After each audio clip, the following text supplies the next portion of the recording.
வணக்கம்.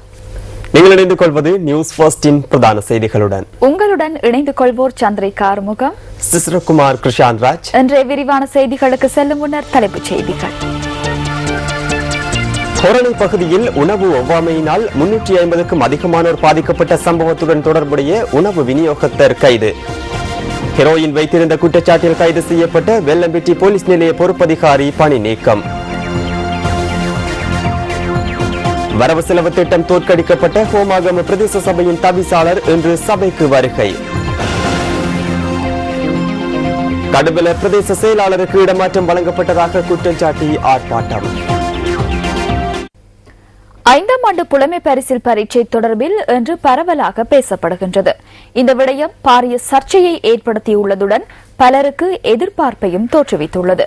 இந்த விடயம் தொடர்பில் நியூஸ் ஃபர்ஸ்ட் கொண்டு வரும் தொகுப்பு அடுத்து. நான் தற்போது இருப்பது கல்வி அமைச்சுக்கு முன்பாக. 2016ஆம் ஆண்டுடன் 5ஆம் ஆண்டு புலமை பரிசில் பரீட்சை ரத்து செய்யப்பட போவதாக கல்வி அமைச்சு அறிவித்துள்ளது. இந்த நிலையில் நியூஸ் ஃபர்ஸ்ட் இது தொடர்பில் விரிவாக ஆராய்ந்திருக்கிறது. இவ்வாறான நிலைமையில் இதனுடைய பிரதிபலிப்பு, அதாவது 5ஆம் ஆண்டு புலமை பரிசில் பரீட்சை ரத்து செய்யப்பட்டால் இதனுடைய பிரதிபலிப்பு எவ்வாறாக இருக்கும்? சும்மா போட்டி போட்டு படிச்சு வரையில அந்த ஸ்காலர்ஷிப்ங்கிற பேர்ல படிச்சா ஸ்காலர்ஷிப்ல ஒரு நன்மை கிடைக்கும். சும்மா வெறுமனே இந்த பேரை இல்லாம செய்து விட்டு திரும்ப படிக்கிறதால எந்த ஒரு நன்மையும் இல்லை. சும்மா வெறுமனே சுமைகள் அதிகாரத்தை தான் நீக்குமே தவிர மாணவர்களுக்கு எந்த நன்மையும் இல்லைங்கிறதான் இது கருத்தாயிருக்கு. புலமை பரிசில் பரீட்சை என்பது உண்மையில் சிறந்த விடயம். கிராமங்களில் உள்ள மாணவர்கள் பெரும்பாலும் வளப்பற்றாக்குறைகளுக்கு மத்தியிலேயே கற்கின்றனர். எனவே இந்த முறைமையினூடாக சிறந்த பாடசாலைக்கு செல்லக்கூடியதாக உள்ளது. ஸ்காலர்ஷிப் பரீட்சையை நிறுத்திவிட்டு மீண்டும் அதற்கு ஏற்றவாறு வேறொரு பரீட்சையை கொண்டு வருவதாக கல்வி அமைச்சர் அறிவித்திருப்பதானது பெற்றோர்களையும் மாணவர்களையும் ஏமாற்றும் ஒரு செயலாகவே கருதப்படுகின்றது. ஏனென்றால் ஸ்காலர்ஷிப் பரீட்சைக்கும் இதுக்கும் ஒரு வித்தியாசம் ஒன்று இல்லை. அதுவும் பரீட்சை இதுவும் பரீட்சை, இரண்டும் மாணவர்களுக்கு சுமையைத்தான் தருகின்றது. ஆனால் புலமை பரிசில் பரீட்சை வந்து கட்டாயம் ஒரு தேவையான ஒரு விடயம். இது புலமை பரிசில் பரீட்சை ஒன்று இல்லாட்டி இவர்களுடைய கல்வி மேம்பாடு மிக குறைவாகத்தான் இருக்கும். புலமை பரிசில் பரீட்சை பிள்ளைகளுக்கு அவசியமானதொன்று. அந்த பரீட்சை இல்லை என்றால் பிள்ளைகள் கற்க முயற்சிப்பதில்லை, போட்டித்தன்மை இல்லாது ஒழிக்கப்படுகிறது. பாடசாலையிலே இந்த பரீட்சை நடைபெறுவதன் மூலமாக மாணவர்களிடையே கட்டங்கட்டமாக அறிவாரி தூண்டப்படுவதற்கான ஒரு சந்தர்ப்பம் அமையப்படுகிறது. கல்வியிலே இலங்கை போன்ற நாடுகளிலே மிக துரிதமாக இன்னும் கல்வியை மேம்படுத்தக்கூடிய ஒரு வாய்ப்பும் இந்த பரீட்சை மூலம் கிடைக்கிறது. இந்த தரம் 5க்கான புலமை பரிசில் மிக முக்கியமான ஒன்றாக கருதப்படுகிறது. எமது பெருந்தோட்ட துறை சார்ந்த மாணவர்கள் சிறந்த பாடசாலைகள், பிரபலிய பாடசாலைகளில் தங்களுடைய விண்ணப்பங்களை விண்ணப்பிப்பதற்கும் இந்த புலமை பரிசில் மிகவும் உதவியாக இருக்கின்றது. இவ்வாறான கருத்து மோதல்களுக்கு மத்தியில் 5ஆம் ஆண்டு புலமை பரிசில் பரீட்சை நடத்தப்படுமா மாட்டாதா? இந்த சர்ச்சைக்குரிய விடயம் தொடர்பில் நியூஸ் ஃபர்ஸ்ட் தொடர்ந்தும் அவதானம் செலுத்த இருக்கிறது. நியூஸ் ஃபர்ஸ்ட் செய்திகளுக்காக மைக்கேல் அருள் ஜேசு, எசுருபாய கல்வி அமைச்சுக்கு முன்பாக இருந்து. அரசியல்வாதிகளுக்கு விரும்பிய நபர்களை பிரபல பாடசாலைகளில் அனுமதிப்பதற்காகவே 5ஆம் தர புலமை பரிசில் பரீட்சை ரத்து செய்யப்படுவதாக ஜனநாயக கட்சியின் கொலன்னாவ தொகுதி அமைப்பாளர் சுசில் கிண்டல் பெட்டிய தெரிவிக்கின்றார். கொலன்னாவ பகுதியில் உள்ள பாடசாலை மாணவர்களுக்கு சுசில் கிண்டல் பிட்டிய நேற்று அபியாச கோப்பிகளை பகிர்ந்தளித்தார். நாட்டின் நிலை குறித்து நாம் அனைவரும் அறிவோம். பிள்ளைகளின் கல்வி அழுத்தத்தை இந்த பெற்றோர்களினால் தாங்கிக் கொள்ள முடியவில்லை. கல்விக்காக 6 வீதத்தை ஒதுக்குமாறு நாட்டில் உள்ள பல்கலைக்கழக விரிவுரையாளர்கள், ஆசிரியர் சங்கங்களின் ஆசிரியர்கள் என அனைவரும் கோரிக்கை விடுக்கின்றனர். 5ஆம் தர புலமை பரிசில் பரீட்சையை இல்லாது செய்ய முயற்சிக்கின்றனர். இந்த பரீட்சையை இல்லாது செய்து நாடு பூராகவும் பிரபல்ய பாடசாலைகள் பலவற்றை நிறுவ நடவடிக்கை எடுத்துள்ளனர். இந்த பரீட்சையை இல்லாது செய்து அரசியல்வாதிகளுக்கு தேவையானவர்களை பிரபல்ய பாடசாலைகளுக்கு உள்வாங்க நடவடிக்கை எடுக்கின்றனர்.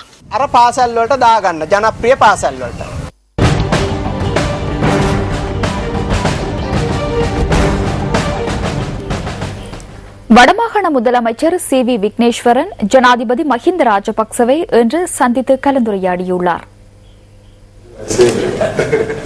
இந்த சந்திப்பு அலரி மாளிகையில் இடம்பெற்றுள்ளது. வடமாகாண சபையில் நிலவுகின்ற நிர்வாக பிரச்சினைகள் குறித்து முதலமைச்சர் விக்னேஸ்வரன் இதன்போது ஜனாதிபதியின் கவனத்திற்கு கொண்டு வந்துள்ளார். இந்த மாகாண சபையின் எதிர்கால செயற்பாடுகள் தொடர்பாகவும் ஜனாதிபதிக்கும் முதலமைச்சருக்கும் இடையில் விரிவாக கலந்துரையாடப்பட்டதாக ஜனாதிபதி செயலகம் மேலும் தெரிவித்துள்ளது.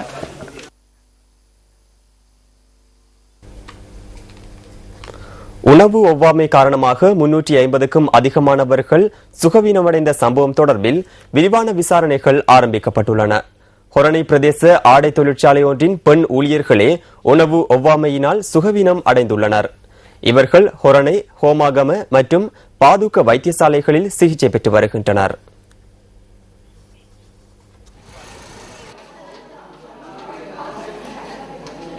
உணவு ஒவ்வாமைக்கு காரணமான உணவு விநியோக நிறுவனத்திற்கு தற்காலிகமாக சீல் வைப்பதற்கு தீர்மானித்துள்ளதாக மேல் மாகாண சுகாதார பணிப்பாளரும் சுகாதார அமைச்சின் மேலதிக செயலாளருமான டாக்டர் ஹர்ஷ டி சில்வா குறிப்பிட்டார். சம்பந்தப்பட்ட நிறுவனத்திடமிருந்து பெறப்பட்ட உணவு மாதிரிகளை மேலதிக பரிசோதனையின் பொருட்டு ரசாயன ஆய்வுக்கூடத்திற்கு அனுப்பி வைக்க நடவடிக்கை எடுக்கப்பட்டுள்ளது.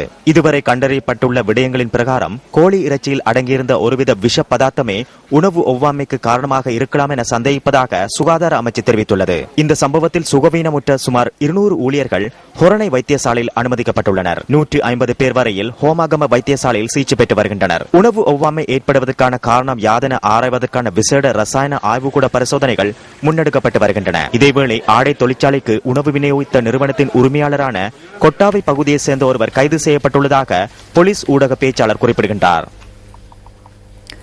ஹெரோயின் வைத்திருந்த குற்றச்சாட்டின் கீழ் கைது செய்யப்பட்ட வெள்ளாம்பிட்டி போலீஸ் நிலைய பொறுப்பதிகாரி பணி நீக்கம் செய்யப்பட்டுள்ளார். இந்த சம்பவம் தொடர்பில் 5 பேர் தடுப்பு காவல் உத்தரவின் பேரில் விசாரணைக்கு உட்படுத்தப்பட்டுள்ளதாக போலீஸ் ஊடக பேச்சாளர் சிரேஷ்ட போலீஸ் அத்தியட்சகர் அஜித் ரோகன தெரிவித்தார். கைது செய்யப்பட்ட 5 பேரிடமிருந்து கிடைத்த தகவலிற்கு அமைய வெள்ளம்பட்டி போலீஸ் நிலைய பொறுப்பு அதிகாரி நேற்று முன்தினம் கைது செய்யப்பட்டிருந்தார். இந்த சம்பவம் தொடர்பில் அவரது மனைவி நேற்று கைது செய்யப்பட்டார். මේ සිද්ධියේදී ස්ථානාධිපතිවරයා ඇසුරු කර යම් යම් පුද්ගලයන් සම්බන්ධවත් තවදුරටත් තොරතුරු ලබා ගැනීමට බලාපොරොත්තු වෙනවා. අත්අඩංගුවටගත් இந்த சம்பவம் தொடர்பில் போலீஸ் நிலைய பொறுப்பதிகாரியை செயற்படுத்திய நபர்கள் குறித்த தகவல்களை நாம் பெற்றுக்கொள்ள எதிர்பார்த்துள்ளோம். கைது செய்யப்பட்ட அவரது மனைவி இன்று கொழும்பு நீதிமன்றத்தில் ஆஜர்படுத்தப்பட்டு தடுப்பு காவல் உத்தரவை பெற்றுக் கொண்டுள்ளோம். போலீஸ் நிலைய பொறுப்பதிகாரி, அவரது மனைவி, அதேபோன்று போதைப் பொருளை வைத்திருந்த பெண் மற்றும் இடைத்தரகராக செயற்பட்ட ஒருவர் என அனைவரிடமும் விசாரணைகள் முன்னெடுக்கப்பட்டு வருகின்றன. පුද්ගලෙක් මොවුන් දැනට රඳවා තබාගෙන ප්‍රශ්න කරගෙන යනවා. ஹெரோயின் வைத்திருந்த குற்றச்சாட்டில் வெள்ளம்பிட்டி போலீஸ் நிலைய பொறுப்பதிகாரி கைது செய்யப்பட்டுள்ள போதிலும் கொள்கரனில் மறைத்து பாரிய அளவான ஹெரோயின் கொண்டு வந்த நபர்களை கைது செய்யப்படாதமைக்கான காரணம் குறித்தும் இன்று வினவப்பட்டது.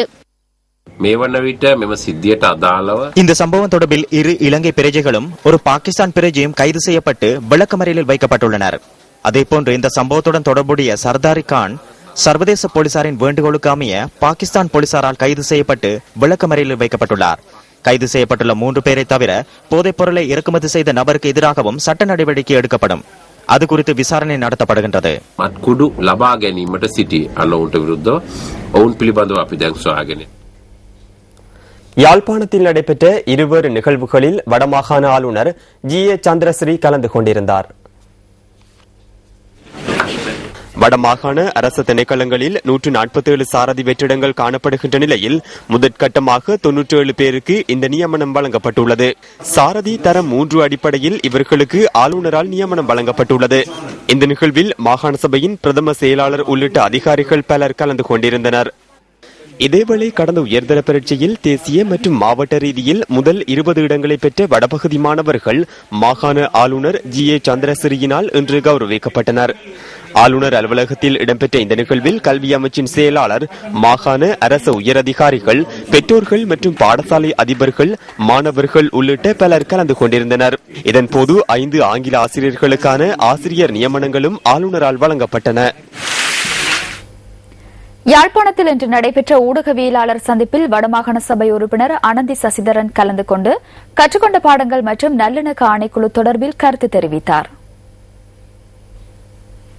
எல்எல்ஆர்சியை எடுத்தீங்கள் என்றால் எங்களுக்கு தெரியும் அதுக்கான எங்களுக்கான தீர்வு அது இல்லை. ஆனால் அரசாங்கம் வெளி சர்வதேசத்துக்கு சொல்லக்கூடாது, யாருமே இதில் கலந்து கொள்ளவில்லை, யாரும் முறைப்படவில்லை, எனவே இங்கு ஒரு நல்லிணக்கமான ஒரு நல்லாட்சி நடைபெறுகின்ற செய்தியை சர்வதேசத்துக்கு சொல்லிவிடும் என்பதற்காக நாங்கள் எங்களுடைய பிரச்சனைகளை அந்த எல்எல்ஆர்சியில சொல்லியிருந்தோம். அதே போன்றுதான் இப்பொழுது வைத்திருக்கின்ற ஜனாதிபதி ஆணைக்குழுக்கும் நாங்கள் போய் முறைப்பட்டோம். ஏனென்றால் நாங்கள் முறைப்படாமல் இருந்தோம் என்றால் உடனே சொல்லுவார்கள் ஒருவரும் காணாம போகவில்லை, அப்படியான ஒரு சம்பவம் இல்லை, யாரும் முறையிடவில்லை. அதற்காகத்தான் நாங்கள் அந்த இடத்திலும் போய் முறையிட்டு இருக்கின்றோம். பிரதேச ரீதியாக இந்த இழப்புகள் தொடர்பான பதிவுகள் கூட நீங்கள் அறிந்திருப்பீர்கள். குடும்பமாக மரணித்தால் எல்லாம் அந்த பதிவுகள் இல்லை.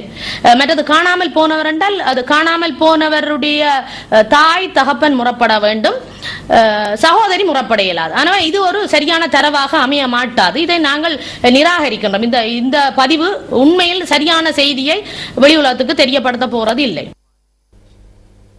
அம்பாறை பொத்துவில் கோமாரி களப்பில் உள்ள நீர்வாழ் உயிரினங்கள் கடந்த 15 நாட்களாக இறந்து வருகின்றமை குறித்து இதுவரை எந்தவொரு அதிகாரியும் கவனம் செலுத்தவில்லை என பிரதேச மக்கள் குற்றம் சாட்டுகின்றனர். பொதுவில் கோமாரி களப்பில் கடந்த சில தினங்களாக நீர்வாழ் உயிரினங்கள் இறந்து வருகின்றமை குறித்து நாம் கடந்த திங்கட்கிழமை செய்தி வெளியிட்டிருந்தோம். எனினும் அந்த களப்பில் மீன்கள் அடங்கலாக நீர்வாழ் உயிரினங்கள் இறக்கின்றமை குறித்து அதிகாரிகள் இதுவரை கவனம் செலுத்தவில்லை என பிரதேசவாசிகள் தெரிவிக்கின்றனர். நன்னீர் மீன்பிடிப்பாளர்களின் வாழ்க்கைக்கு வழியமைத்துக் கொடுக்கும் களப்பாக அம்பாறை கோமாரி களப்பு காணப்படுகின்றது. எனினும் இந்த களப்பில் மீன்பிடி நடவடிக்கைகளில் ஈடுபட்டுள்ள நன்னீர் மீன்பிடிப்பாளர்களின் வாழ்வாதாரம் கடந்த 15 நாட்களாக பாதிக்கப்பட்டுள்ளதாக எமது பிராந்திய செய்தியாளர் தெரிவித்தார். இந்த களப்பில் சுமார் 200க்கும் அதிகமான மீனவர்கள் மீன்பிடி நடவடிக்கைகளில் ஈடுபட்டு வருகின்றனர். ஆனால் கோமாரி களப்பில் உள்ள நீர்வாழ் உயிரினங்கள் கடந்த 10 நாட்களாக இறந்து நீரில் மிதப்பதை காணக்கூடியதாக உள்ளன.